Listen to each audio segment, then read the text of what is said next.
Hello সকল বন্ধুগণ, six ব্লগে আপনাদেরকে আবার স্বাগতম জানাচ্ছি। অনেক দিন ধরে ভিডিও দিই না। আজকে আপনাদেরকে আমার ভিডিও দেওয়ার একটা ইচ্ছা জেগেছে, তো আমি আবার এসে গেলাম আপনাদের সামনে। ধন্যবাদ দিই যারা যারা আমাকে সাপোর্ট করছেন। এখন আমি যে বিষয়টা নিয়ে আমি আপনাদের সামনে আজকে কথা বলবো, সেই বিষয়টা খুবই কৃষিক্ষেত্রে খুবই গুরুত্বপূর্ণ একটি জিনিস। আমরা জানি আমাদের যে এগ্রিকালচার সিস্টেম আছে সেটা দিন দিন অনেক উন্নত হচ্ছে। উন্নত হওয়ার ফলে আমরা দেখতে পাই আমাদের বাগানে আমরা বিভিন্ন ধরনের কীটনাশক সার ব্যবহার করি, যেটা আমাদের খাদ্যাভ্যাসের কিছুটা পরিবর্তন করেছে। তো মূলত আজকে আমি যে বিষয়টা নিয়ে আমি আপনাদের সামনে উপস্থাপন করব সেটি খুবই গুরুত্বপূর্ণ এবং প্রাকৃতিকভাবে উৎপাদিত একটি সার। আমি আজকে আপনাদের সামনে উপস্থাপন করব ভার্মি কম্পোস্ট। ভার্মি কম্পোস্ট যেটাকে কেঁচো সার বলা হয়।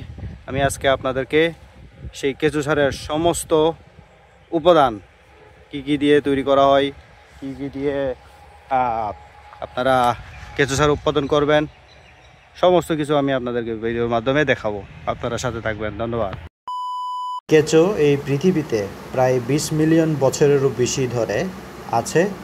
বিভিন্ন জৈব পদার্থ পচিয়ে কেঁচোর মাধ্যমে প্রাকৃতিক উপায়ে যে জৈব সার তৈরি করা হয় তাকে ভার্মি কম্পোস্ট বা কেঁচো সার বলে। ভার্মি কম্পোস্ট তৈরিতে ব্যবহৃত জৈব পদার্থ বায়ুশূন্য প্রক্রিয়ায় গাজন বা পচানো হয়।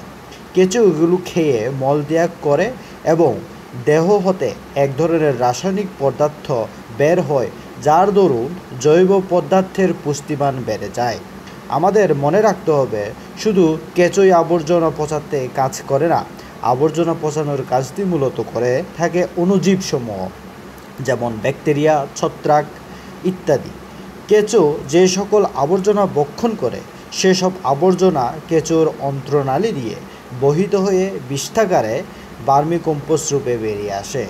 আবর্জনাকে ভার্মি কম্পোস্ট রূপে রূপান্তরিত করতে কার্যকর ভূমিকা রাখে কেঁচো। ভিডিওতে যে কেঁচোটি দেখতে পাচ্ছেন সেটি হচ্ছে ভার্মি কম্পোস্ট তৈরির জন্য এই কেঁচোটি ব্যবহার করা হয়। এই কেঁচোটির নাম রেড ওয়ার্ম। এই রেড ওয়ার্ম অর্থাৎ লাল কৃমি দিয়ে কেঁচো সার উৎপাদন করা হয়ে থাকে। কেঁচো সার তৈরি করবার জন্য আপনাদেরকে একটি উপযুক্ত স্থান নির্বাচন করতে হবে। যে সমস্ত জায়গাতে আলো বাতাসের পরিমাণ এবং যে সমস্ত জায়গা ভিজা আছে সে সমস্ত জায়গায় আপনারা কেঁচো সারটি তৈরি করবেন না। এছাড়া আপনাদেরকে অবশ্যই কেঁচো সার তৈরি করবার জন্য যথেষ্ট পরিমাণের উপকরণ থাকা লাগবে। এছাড়া যেমন ধরেন ঘরের পচনশীল খাবারগুলি, যেগুলি আপনারা খাওয়ার পরে উৎকৃষ্ট যে সমস্ত খাবার থাকে সেগুলো আপনারা ফেলে দিবেন না। সেগুলো যদি এক জায়গায় জড়ো করে কেঁচোর জন্য দেন, তাহলে সেগুলো কেঁচো খেয়ে তাদের পচন প্রক্রিয়া সম্পাদন করে থাকে এবং সার তৈরিতে গুরুত্বপূর্ণ ভূমিকা পালন করে। একটি কেঁচো থেকে 2টি ডিম তারা পারে এবং এই 2টি ডিম দ্বারা তারা অনেক পরিমাণের কেঁচো উৎপাদন করতে সহায়তা করে। এছাড়া আমরা 2-3 মাসের মধ্যেই এই কেঁচো অনেক পরিমাণে আমরা দেখতে পাই। এই কেঁচোর দ্বারা বর্তমানে অনেক ইন্ডাস্ট্রি গড়ে উঠেছে, যারা এখন কেঁচো সার উৎপাদন করেছে এবং তারা অনেক লাভবান হচ্ছে। 1 কেজি কেঁচোর পরিমাণ প্রায় 3000 টাকা, যেটা খুবই এক্সপেন্সিভ। এবং একজন ইন্ডাস্ট্রিয়াল পারসন সে যদি কেঁচো উৎপাদন করে সে অনেক পরিমাণে লাভবান হয়ে থাকে। সুতরাং আমরা দেখতে পাই কেঁচো সার আমাদের অর্থনৈতিকভাবেও গুরুত্বপূর্ণ ভূমিকা পালন করে। কেঁচো সার উৎপাদন করা খুবই সহজ। আমি আপনাদেরকে কেঁচো কীভাবে আমরা উৎপাদন করি সেটা ভিডিওর মাধ্যমে আপনাদেরকে দেখাবো। আশা করি আপনারা এই ভিডিওটি দেখে উপকৃত হবেন। এটি একটি আমাদের স্টাডি প্লট, যেখানে আমরা বিভিন্ন ধরনের সার প্রয়োগের মাধ্যমে এক্সপেরিমেন্ট করে থাকি। মূলত আমরা যে সমস্ত উপকরণ কেঁচো সার উৎপাদন করতে সংগ্রহ করে থাকি, এই সমস্ত উপকরণগুলি এখান থেকে সংগ্রহ করে থাকি। শুরুতে আমরা কিছু জিনিস যেগুলো কেঁচোর খাদ্যাভ্যাসের জন্য জরুরি সেই সমস্ত, যেমন কলা গাছ আমরা নিয়ে থাকি। এটি একটি কেঁচো সারের রিং। আমরা এখানে অলরেডি এটা শেষ করেছি, কিন্তু আমি আপনাদেরকে এই সমস্ত প্রক্রিয়া আপনাদেরকে দেখাবো। প্রথমে আমরা কিছু গোবর, প্রায় 1 বস্তা গোবর ঢেলেছি এবং গোবরকে খুব সুন্দরভাবে গুঁড়ি গুঁড়ি করেছি। এরপরে আমরা সেই কলা গাছটি কেটে কুচি কুচি করে কেটে সেখানে দিয়েছি। এরপরে আমরা সেখানে আবার গরুর গোবর লেয়ার হিসেবে আবার দিয়েছি। আবার আমরা যে কলা গাছ আছে সেটি কেটে কেটে আবার সেখানে দিচ্ছি। এরকম করে আপনারা প্রায় 3 থেকে 4 ব্যাগ গোবর ইউজ করতে পারবেন এবং আপনারা যে উপকরণটি আছে সেটি ব্যবহার, যেমন ধরেন যে সমস্ত কলা গাছ বা বিভিন্ন ধরনের পাতা, আমি কলা গাছ এবং পাতা ইউজ করেছি, সেগুলি আপনারা সেখানে দিয়ে দিতে পারবেন। এছাড়া আমি যে সমস্ত কাগজের আবর্জনা রয়েছে সেই কাগজগুলিও ব্যবহার করেছি কেঁচো সার উৎপাদন করবার জন্য।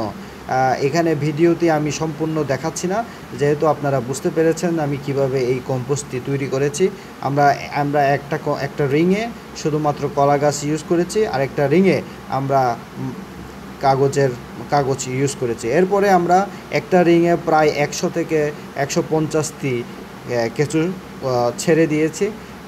দুইটি রিংয়ে প্রায় 300 পরিমাণের কেঁচো আমরা ছেড়ে দিয়ে সেখানে ভালোভাবে পানি দিয়ে সেটি তৈরি করেছি। এখানে পানির পরিমাণটা অবশ্যই আমাদেরকে ঠিক রাখতে হবে, কারণ কেঁচো সবসময় ঠান্ডা জায়গায় থাকতে পছন্দ করে। তারা ঠান্ডা জায়গাতে বেশি পরিমাণের ডিম দিয়ে থাকে। আমরা দেখতে পাই গরমকালে কেঁচো কিন্তু ডিম দেয় না, কিন্তু যখন শীতকাল আসে অর্থাৎ শীতকালে তারা বেশি পরিমাণে ডিম দিয়ে থাকে। কেঁচো সার উৎপাদন করবার জন্য আপনাদেরকে অবশ্যই খেয়াল রাখতে হবে যাতে করে ভিতরে যে মাটির পরিমাণ আছে সেটি যাতে গরম না হয়ে যায়। যদি গরম হয় তাহলে কেঁচো সেখানে থাকতে স্বাচ্ছন্দ্য বোধ করবে না এবং তারা সেখানে চলে যাবে। ভিডিওতে বস্তার ভিতরে যে বার্মি কম্পোস্টটি আপনারা দেখতে পাচ্ছেন, এটি তৈরি করতে আমাদের 4 মাসের মতো সময় লেগেছে।